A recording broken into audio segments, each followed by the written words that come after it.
What's going on, guys? I am here with the first Destiny Diaries. I am coming to you all from inside of my dressing room at the Black Ensemble Theater. I thought this would be a fun place to start it off. I am in the Nicholas Brothers, My Brother's Keeper. I'm dancing in the show, and for those of you who do not know me, I'll just introduce myself, give you a little bit about my background before I go into today's topic. I can't talk, right? But I am the visionary of Exude Magazine Productions and all the entities that are wrapped up in it. Right now I'm doing Destiny Diaries, I'm doing Comfy Couch, YouTube Talkback show. I am getting my master's in worship arts and media, and I am also currently serving in my church, All Nations Worship Assembly, and doing creative therapy assisting throughout the weeks part-time. So my schedule is jam-packed, but I want to get up here and share with you guys what I believe creativity is and how to do it in your most healthy and whole way, because I believe how we create or what we create affects the people that are receiving it. So that's what Destiny Diaries is about. That's what today's topic is about. Today's topic is called I'm Good, and I really feel that is something that our generation says a lot. When you are in regular conversation, someone can come up to you and be like, are you doing good? What's going on? How are you been? And a lot of times the first reaction that we have is I'm good. And sometimes it's a lie unintentionally. I'm good, I'm straight, but not every single time that we say that are we really okay. But sometimes we just want to keep going about our business, keep moving, keep pushing.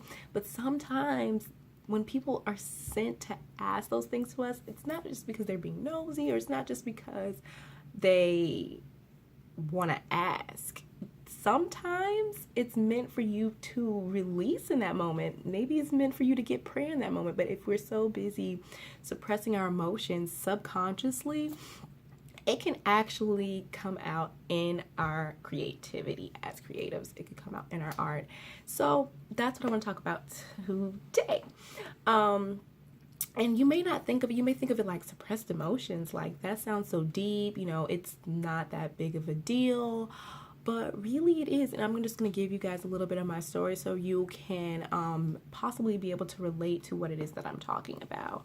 So I know that this action stems from my past, but also does it not only stem from my past, and it affects my everyday life, even how I dance, and even how I've had to be more aware of the actions that and the habits that I have formed in the past, in order for me to continue to succeed and progress in my crafts and things like that. So I'm just going to give you guys a background story of just how, as a child, I have written this in blogs and, given this testimony a lot of times, even over Facebook Live, but I'm going to share it with you guys today.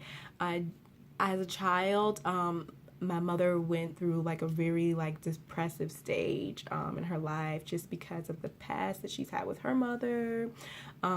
She just really didn't grow up in a loving and caring home.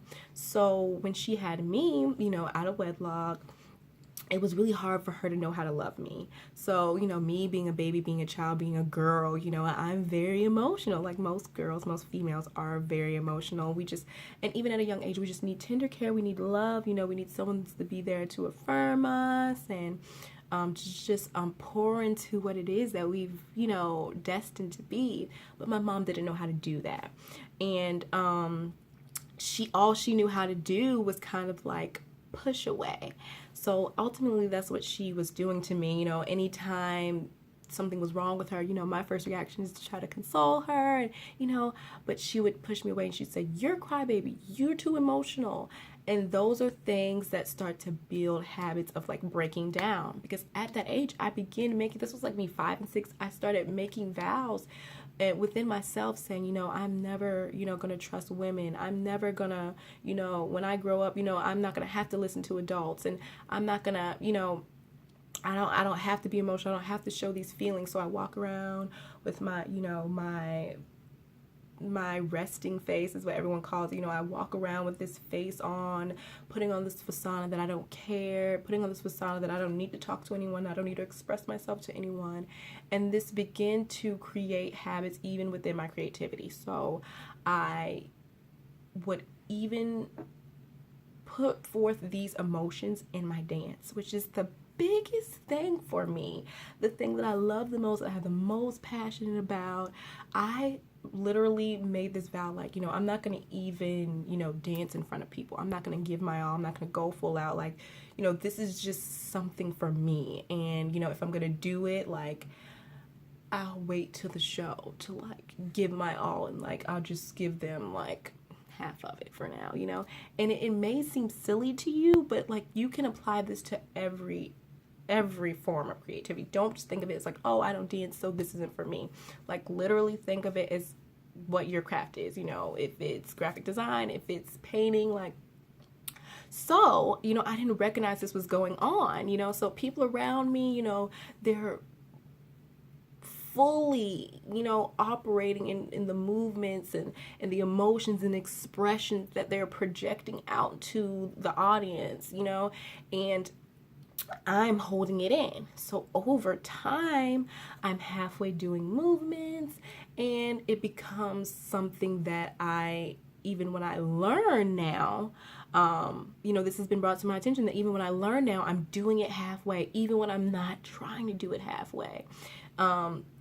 So when I try to do it full out, it's hard now, because for so many years, I made a vow to confine myself, to hold myself in, to lock myself down, and not be able to fully operate in the gifts that I've been given. And it's really sad, and it's hard for me now to really dance. And the funny thing is, like, when I feel like when I'm by myself, or it's just me in a room with a mirror in the studio, like, I'm going so hard, but then that moment when I have to show people or get in front of people, it's becoming harder. So I'm having to be intentional with the things that I speak over myself, and the things that and the habits that I'm trying to recreate, even, something else that can create, suppressed emotions is people telling you things like, you can't do this. Who told you could dance? You don't have any rhythm, you'll never make it in that industry or that craft. People speaking negative things over you, start to believe them, and you start to say, well, maybe I'm not, maybe I'll just do this for fun, it's my passion, but maybe I'll never be able to, like, really live it out. So those are other things that make you hold things in, and in dance, it's a really big thing to be able to go full out.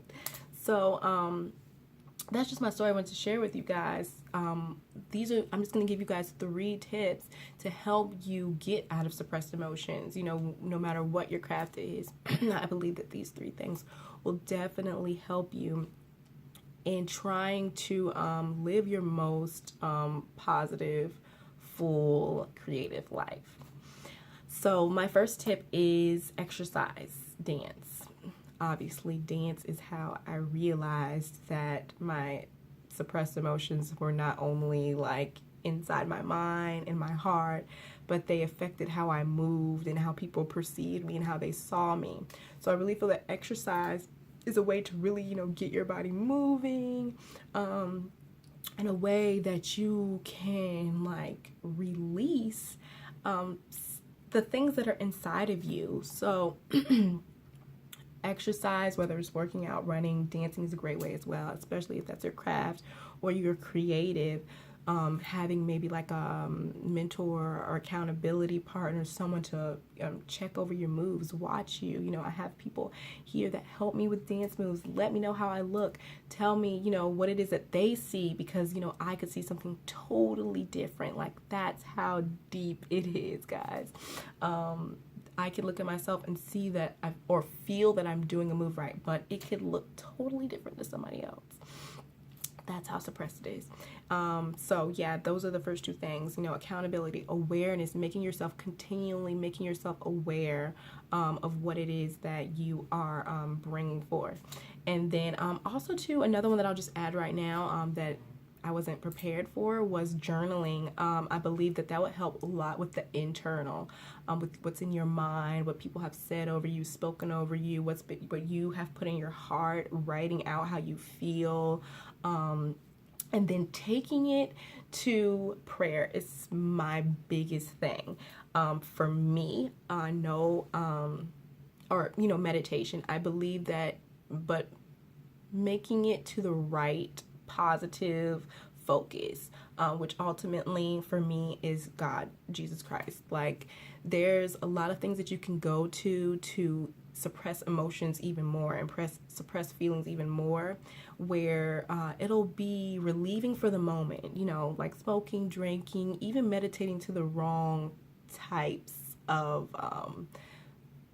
like idols and gods and things like that. When we put our energy in certain directions, even though it may seem positive, it may not always be right and always may be true.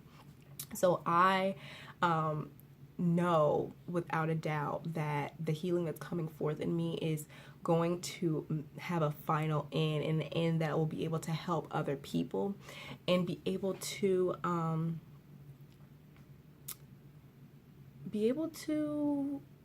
ultimately reach the goal that I have for people to be pure and whole in their emotions just through prayer and meditation. The things that we speak over ourselves, we have power. We have power within ourselves to speak life and death.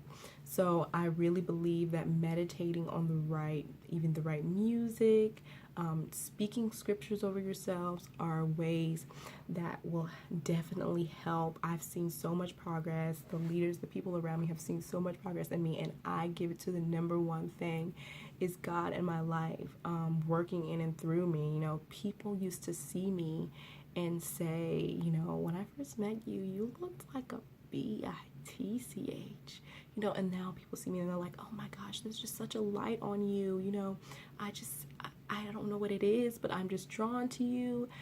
That connection is God. That is what I've been praying for and seeking for, you know, for people to receive me in His light. And that is what Exude is all about, shining the light that God has placed within you and coming out of the darkness that we've lived in for so long. So yeah, I just wanted to share that with you guys today. I hope that was freeing for you, that you got some type of insight. And if you have any other topics that you want me to talk about on Destiny Diaries, please comment them below. I'm so excited for this journey that we're going on. And I want to hear you guys' stories. So if you want to email me as well, my email is exudethelight@gmail. It's IGZOOD, thelight@gmail.com. And tell me some things that you guys have been suppressing.